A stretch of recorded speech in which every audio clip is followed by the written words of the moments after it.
para o seu coração. Deus tem uma palavra para você. Com Rodrigo Farias, no canal Discípulos Anônimos.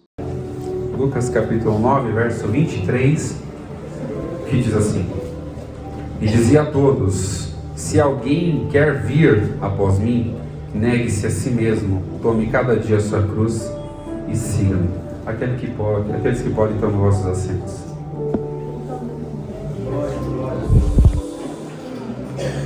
A palavra de Deus colocada ao meu coração nessa noite diz respeito a uma trajetória de um dos homens mais importantes da história e das nossas vidas, que é Jesus. Jesus teve uma trajetória tão incrível e tão maravilhosa e deixou tantos exemplos bons para nós, exemplos de vida, de paz, de saber lidar com situações. E ele também deixou também a nós responsabilidades. Porque nós sabemos muito bem, aquele que mais é dado, mais será cobrado. Aquele que tem responsabilidades, mais ele vai ser cobrado. Então, quando Jesus chegou na escolha dos discípulos, ele olhou para aqueles homens que a sociedade não dava mais nada, aqueles que estavam pescando lá no cantinho, estavam aí no seu canto ali, muitos estavam debaixo de alguma árvore, sentados, só descansando. E Jesus tinha um propósito diferente na vida deles e fez um chamado para eles. E esse chamado foi dado para eles a oportunidade deles escolherem o que eles queriam. Se eles queriam seguir a Jesus ou se eles queriam continuar na vida que eles estavam. E eles tiveram essa oportunidade de escolher e escolheram estar com Jesus. Mas estar com Jesus é muito maravilhoso. Tem responsabilidades, passamos por dificuldades, por aflições, mas nós sabemos que em todo momento, em todo instante, Ele estará conosco. Ao chamar esses discípulos para essa missão, Ele deu uma oportunidade para eles escolher, eles escolheram estar com Jesus, e Jesus nunca obrigou-os a estar com eles. Jesus nunca falou: vocês têm que estar comigo, vocês têm que viver comigo, vocês têm que me acompanhar. Ele deu a oportunidade para que eles pudessem escolher isso. E eles escolheram. E escolheram a melhor parte.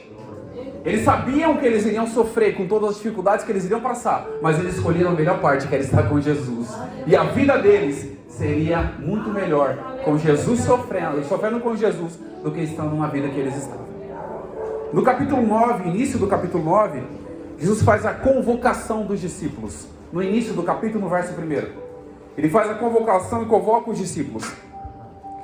Mas ao convocar os discípulos, eles não simplesmente convocam os discípulos e falam: vocês vão de qualquer jeito. Eu vou convocar vocês, mas vão lá, preguem. Vão lá, falem. Vão lá, expulsem, curem os enfermos. Ele não simplesmente convoca e joga eles na lenha, joga na fogueira, simplesmente sem preparo nenhum. Ele chama os discípulos, convoca eles e fala: eu dou poder a vocês e dou virtude para expulsar demônios e curar os enfermos. E vocês vão fazer isso porque eu estou dando poder para vocês.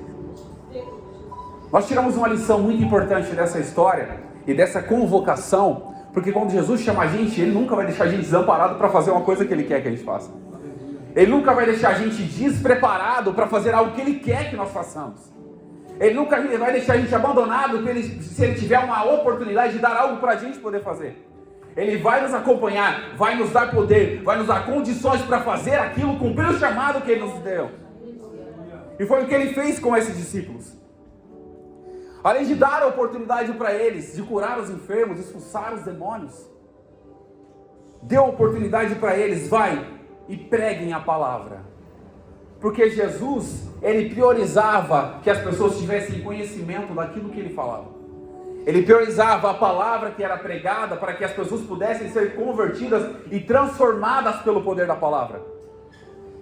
Porque a palavra que Jesus pregava, o evangelho que Ele pregava, não era uma coisa qualquer, mas era uma transformação de vida. Ele estava dando a oportunidade para as pessoas mudarem de vida. E nós sabemos que Jesus sempre falou: aquele que vem a mim, de maneira nenhuma eu vou lançar fora.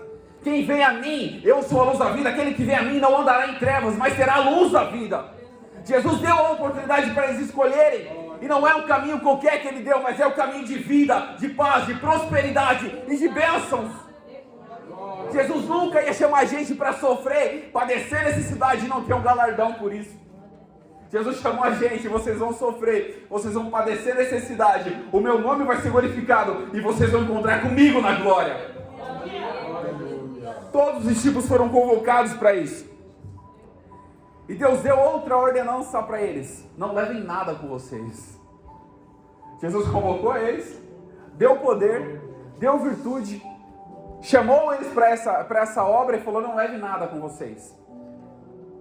Aqui nós tiramos uma lição para as nossas vidas. Quando Jesus chamar a gente para fazer alguma coisa, pode ter certeza que no começo, no meio e no fim, Ele vai prover para as nossas vidas. Ele nunca vai deixar a gente desamparado. Se Ele falou para os discípulos: vai, não leve nada, porque Ele vai prover no começo, na caminhada, e quando chegasse lá, eles nunca iam ficar desamparados, porque Jesus ia prover tudo. Jesus sempre foi provedor de todas as coisas. Eu nunca vi, o salmista fala que eu nunca vi um justo desamparado, e muito menos a sua descendência mendigar o pão.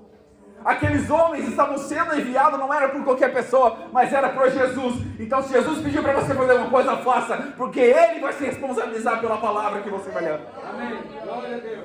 Ele vai se responsabilizar por tudo que Ele der ordem para você fazer.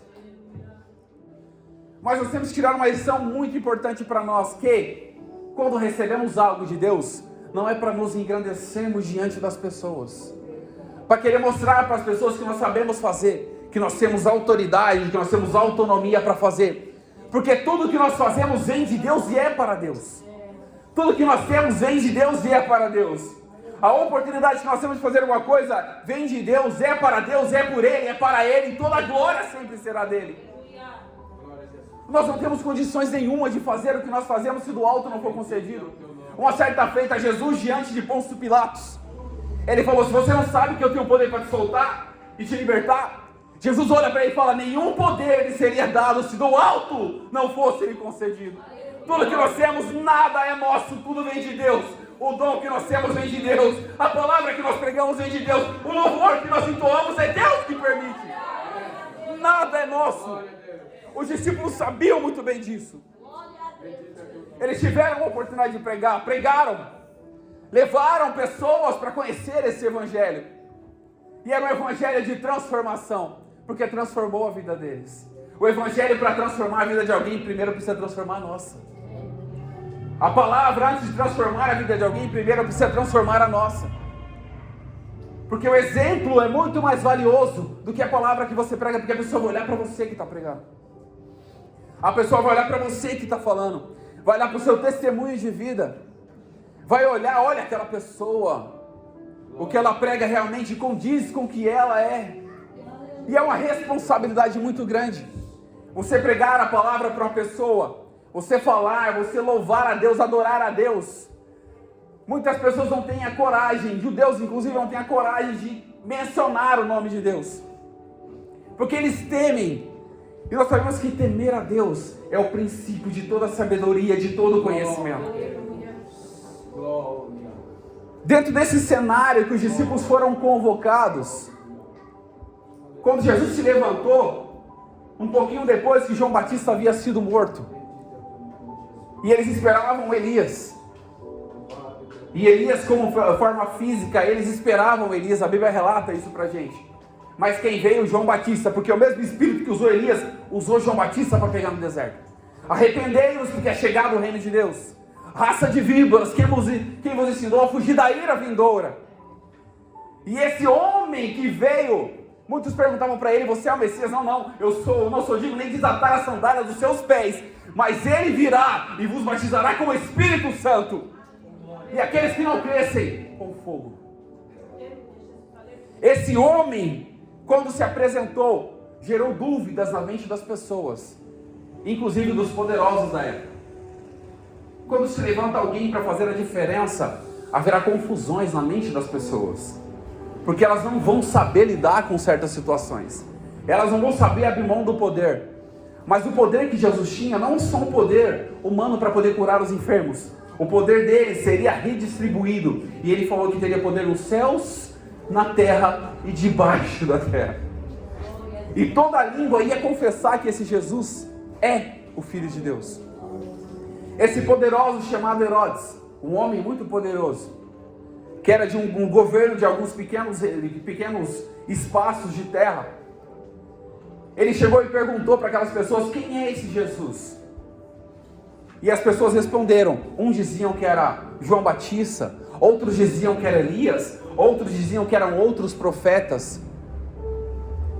Quando fala outros profetas, nós sabemos que relatos bíblicos demonstram, inclusive Gamaliel dando conselho para aqueles que prenderam Pedro e outros discípulos, outros apóstolos, e falaram que antes de Jesus se levantou Teudas, Judas, e ele falou: se esse evangelho que eles pregam é o evangelho de verdade, vocês não vão conseguir parar esse evangelho, porque é Deus que vocês não estão contendendo contra ele.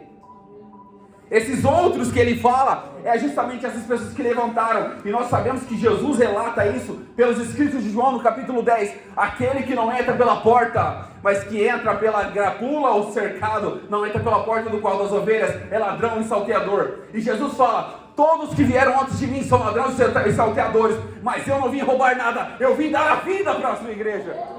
Eu não vim tirar nada de vocês, eu não vim tirar nada de nós, mas ele veio dar a vida, e vida com abundância para nós. Esse Jesus que ele gerou dúvida na mente dessas pessoas. E essa discussão que essas pessoas falavam, uns diziam que era João Batista, outros diziam que era Elias, outros diziam que eram outros profetas. E esse homem poderoso que gerou essa dúvida, e ele falou: João Batista, eu mandei degolar. Isso incomodava ele, porque o evangelho cada vez mais crescia. E Jesus, com toda a sua onisciência, com todo o seu poder, ele sabia onde pisava, aonde ele ia e o que ele poderia fazer. Pois no momento dele entregar a sua vida, ele sabia o momento que seria. Jesus se afastou daquela situação e foi para um deserto, o deserto da Betsaida. E nesse deserto de Betsaida, o engraçado é que Jesus, para onde ele ia, a multidão o acompanhava. Porque a multidão tinha o quê? Sede. Mas não era sede de água e nem fome de pão, mas de ouvir Jesus pregar. Que essa sede possa também ter as nossas vidas. Não de ver os milagres, mas de ouvir a palavra que traz vida. Ouvir a palavra que traz ânimo para os nossos corações. Jesus chegou naquele deserto. A multidão acompanhava, cerca de quase 5.000 pessoas acompanharam Jesus. E de repente eles ouviram a pregação. Jesus curava aqueles que vinham até ele. E a tarde foi caindo, o dia foi se encerrando. Os discípulos olharam para aquela multidão. Ninguém tinha comida. Ninguém tinha nada para comer. E eles chegaram para Jesus: Senhor, despede a multidão, para que eles possam comprar. Jesus olhou para eles: dá vocês de comer a eles. Porque há uma importância muito grande aqui, porque eles tinham recebido o poder para curar os enfermos e expulsar os demônios. Mas eles chegaram diante de Jesus para pedir que despedisse a multidão, para que a multidão pudesse se alimentar. Mas eles esqueceram que o mesmo poder que Jesus deu para eles para expulsar os demônios, curar os enfermos, era o mesmo poder para poder multiplicar os pães e alimentar aquela multidão. Mas eles não entendiam isso. Aquele momento de lição para eles, eles não souberam identificar o poder que Jesus havia dado para eles. E esse poder foi tamanho que Jesus teve que mostrar para eles, porque eles não tinham poder para expulsar demônios, curar os enfermos. Mas esse Jesus tinha poder para multiplicar os pães e alimentar a multidão e ainda sobrar. E foi o que ele fez. Chegando no deserto, o que eles tinham? Apenas 5 pães e 2 peixes. O que é 5 pães e 2 peixes para 5.000 pessoas? Quase 5.000 pessoas. Jesus fez o assentar. E quando a gente entende o que é o assentar, é descansar. É não ficar de pé em alerta. Descansa, porque Deus ainda é um Deus de multiplicação. Deus está falando para nós essa noite: quando você estiver aflito, descansa, porque Ele ainda é o Deus que multiplica as nossas forças. Confia no Senhor de todo o seu coração, de toda a sua alma, porque Ele jamais deixará desamparado as nossas vidas. E assim como Ele multiplicou os pães para aquela multidão, ainda multiplica as nossas forças, ainda multiplica o alimento do nosso lar, ainda multiplica a nossa condição de continuar de pé, a nossa saúde, para continuar adorando a Ele. Ainda é um Deus que multiplica. Ele não deixou de multiplicar. Ele é o mesmo ontem, Ele é o mesmo hoje e será eternamente para a glória de Deus.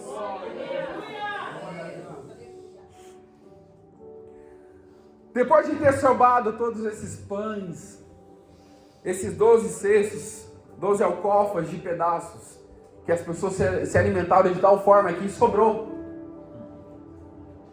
Mas Jesus fez o quê? Opa, deixa guardado aqui. Vamos colocar nesses cestos aqui, vamos guardar. Dentro de todo esse cenário, Jesus, na sua caminhada, Ele estava sozinho orando. Algo interessante no verso 18, que me chama a atenção, porque e aconteceu que estando Ele só, orando, estavam com eles os discípulos. Estavam com eles os discípulos. E quem é que estava só orando? Jesus. Os discípulos não estavam orando com Ele. Os discípulos não estavam buscando a face de Deus juntamente com Jesus. Mas Ele estava só orando. E Ele olhou para aqueles discípulos e perguntou: e quem diz a multidão que eu sou? A mesma coisa que disseram para Herodes, os discípulos disseram para Jesus. Alguns dizem que você é João Batista, aquele que pregou no deserto. Alguns dizem que você é Elias, aquele que é o prometido, que é aquele que as pessoas estão esperando antes do Messias. E dizem que você é um dos profetas que ressuscitou. Mas Jesus entra numa particularidade com aqueles discípulos. Eu não quero ouvir o que a multidão pensa sobre mim. Eu quero ouvir o que vocês pensam sobre mim. Jesus não quer ouvir o que as pessoas do mundo pensam sobre a vida dele. Mas Ele quer ouvir de nós o que nós pensamos sobre Ele. O que nós pensamos que Ele é para nós. Ele é o Deus que provê. Ele é um Deus provedor. Ele é um Deus maravilhoso, conselheiro, Deus forte. Ele é Pai da eternidade. Ele é o príncipe da paz. É isso que nós temos que pensar dele. E Pedro, com toda a sua ousadia, olhou para Jesus e falou: você é o Cristo de Deus. Pedro não só tinha visto quem era Jesus, mas ele reconheceu que Jesus havia vindo do Pai para fazer a missão que lhe era lhe ordenada. E quando Jesus se apresentar a nós temos que entender uma coisa, olhar para Ele. Eu sei quem você é e a minha vida está nas suas mãos. Eu sei o que você faz. Os meus caminhos são os teus caminhos. Eu sei o que o Senhor é. A minha vida está prostrada diante dos seus pés para que a tua glória se manifeste em mim. Eu sei quem eu adoro, porque aquele que adora ao Pai adora em espírito e verdade. E você é um verdadeiro adorador que está adorando a Jesus essa noite. Não só adorando com os lábios, mas em espírito e em verdade. Em espírito e em verdade, para que o nome de Jesus seja glorificado.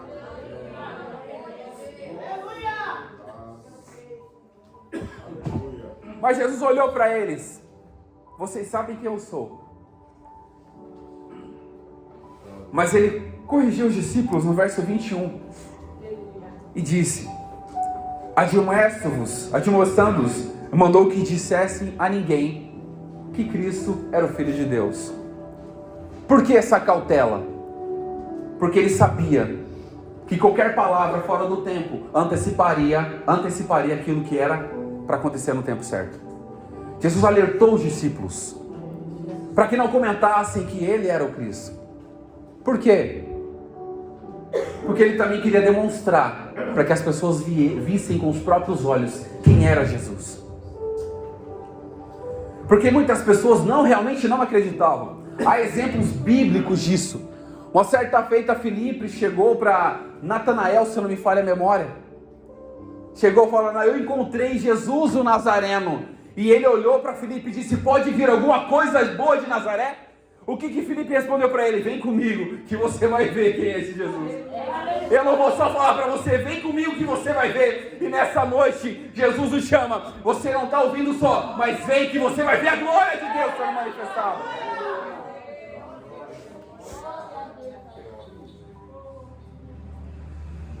E Jesus, no momento de dificuldade, ele sabia o que ia acontecer com ele.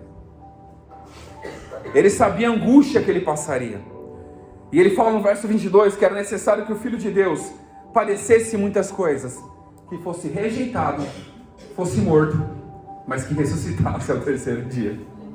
Fosse rejeitado, fosse morto, mas que ressuscitasse ao terceiro dia. Não era só ser rejeitado porque ele foi, não era só ser morto, mas a vitória vinha na ressurreição ao terceiro dia. E foi o que ele fez. Ele morreu, ressuscitou, foi rejeitado, foi abandonado, mas ele ressuscitou ao terceiro dia e está olhando para nós nesta noite. E mais do que isso, enviou o seu Espírito, outro Consolador, para estar conosco todos os dias, até a consumação do século, até que ele venha arrebatar a sua igreja.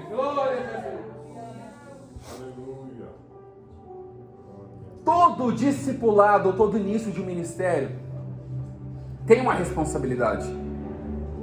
Como eu falei, nós recebemos coisas de Deus, mas há um compromisso para isso. E Jesus no verso 23 demonstra para eles o preço do discipulado, o preço da missão, o preço de ser ordenado por Deus. Quando nós somos chamados para fazer alguma coisa, nós temos responsabilidades.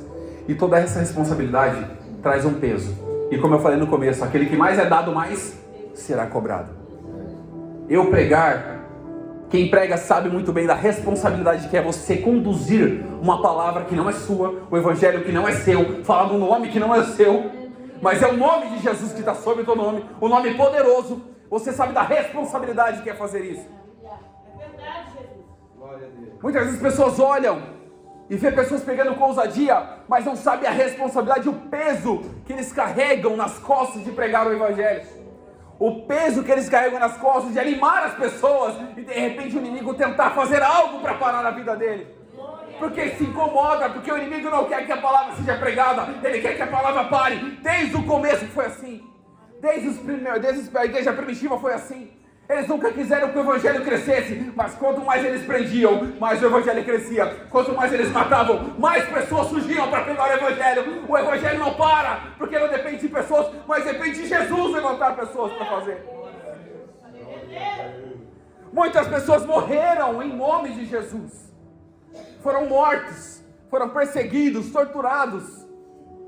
Mas até hoje o nome de Jesus ainda continua sendo sobre todo mundo. O nome de Jesus ainda é clamado em todas as nações. O nome de Jesus ainda é o nome que é usado para curar enfermidades. É pelo nome de Jesus. Para expulsar demônios é pelo nome de Jesus. Para levantar pessoas é pelo nome de Jesus. Para animar as nossas vidas é pelo nome de Jesus. Até hoje ele continua sendo o mesmo. Ninguém para a obra que Deus quer fazer. E Jesus olha para eles e dá as responsabilidades. E dizia a todos: se alguém quiser vir, deu opções. Jesus nunca obrigou ninguém a vir até ele. E é o que eu falei, Jesus nunca obrigou as pessoas a estarem na presença dele. Mas ele falou: abra o seu coração, se você vir a mim, eu não vou lançar você fora. Abra o seu coração, receba a palavra e o Espírito, que você vai ver que a vida é transformadora. Abra o seu coração e deixa eu fazer morada na sua vida, para você saber o que eu posso fazer, que é muito além do que você imagina. Só abra seu coração. E Jesus deu a oportunidade para todas as pessoas. E você não está aqui porque você foi obrigado, mas porque você quis vir até Ele. Você não está aqui porque você foi obrigado por uma pessoa que pregou e falou: você precisa ir, senão você vai para o inferno. Não, porque você quis estar aqui, porque você reconheceu a sua necessidade. Aleluia. Aleluia. Glória a Deus.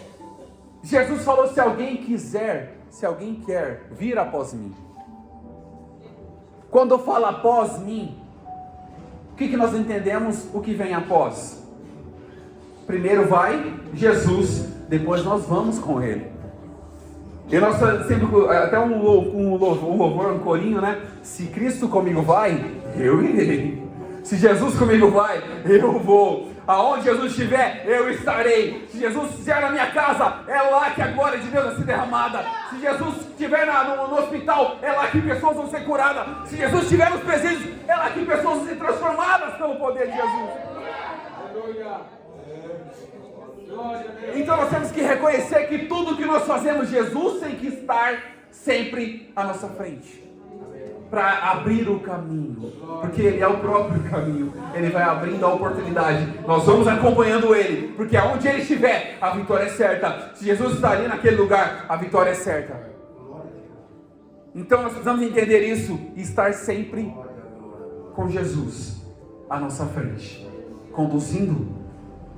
Porque Jesus fala que Ele é o quê? A luz. Você já viu uma luz estar atrás e a pessoa andando na frente dela? Não, a luz tem que estar onde? Na frente. Jesus é a luz, então deixa Ele conduzir a sua vida nessa noite.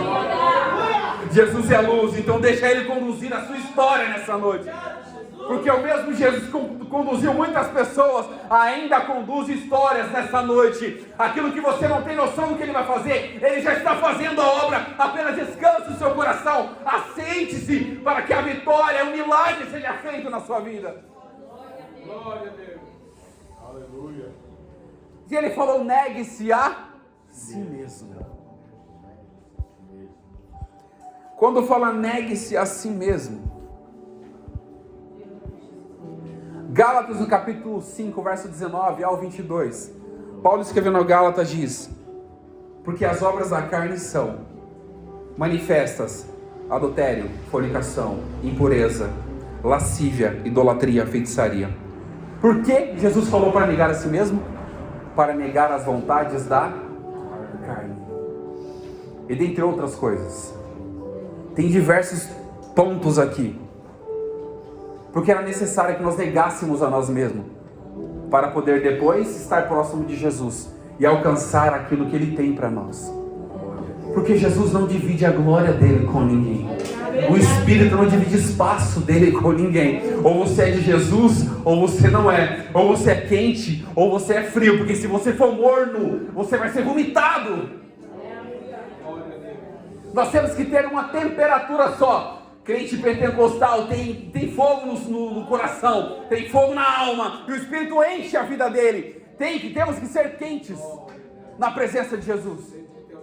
Para quê? Para que nós possamos estar o quê? Distante das vontades carnais. Porque as vontades carnais destroem a nossa vida, destroem o nosso futuro, engana a gente.